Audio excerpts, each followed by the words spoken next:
Hi, it's Tony Joe from Remax Camosun. This is our weekly sales stats summary report for real estate in Victoria, British Columbia. It is the week of the 26th of November 2012. So we're just a couple of days from the end of the month, very close to the end of the year as well. We're currently at 289 sales for the month versus 482 this time last year. Sorry, for the month last year. As I mentioned last week, I think it's unlikely that we're going to hit that 350 sale mark. So that's probably we're going to end up, considering the fact that we've only got about 4 days worth of selling left in the month here. What this means, of course, is that we're going to see in the media, probably this time next week, that sales are down about 30%. So it's going to be a lot of doom and gloom. But I'll get back to that in just a moment here. The listings currently are at 594 versus 847 new listings for November 2011. And finally, the inventory is at 4,525 versus 4,329. So, as far as sales are concerned, two ways to look at it as always. It's the old glass half empty, glass half full.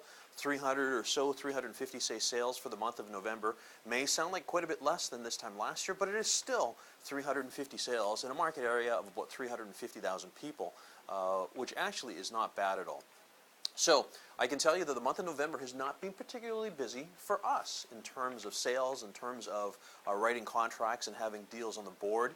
However, it has been busy as far as meeting with people and having discussions about planning to move forward early in the new year. So what this tells me is that there's a lot of things that are going to happen probably early in the year.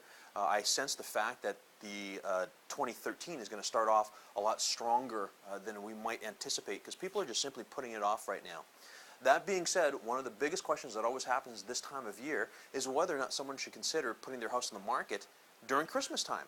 And the answer to the question is, it is a good time, because when you look at it, the inventory level goes down quite a bit. The sales numbers remain relatively the same. It generally means that buyers have less choices, and for those who are actually buying during the Christmas season, they're buying for a different reason. They're not just speculating. They actually have real needs to buy around the Christmas season, which could be things like a relocation for the beginning of the year. It could mean things like they've sold their home, and so on and so forth. I'm actually going to be producing a video, which I will post by the end of this week to this regard, and I'll make sure it just gets on our YouTube channel. Anyways, that's my report for the week. I'll be back at the end of the week for the November end of month report. Again, not looking super strong, but that is not a bad thing necessarily. I'm Tony Joe. See you this time next week.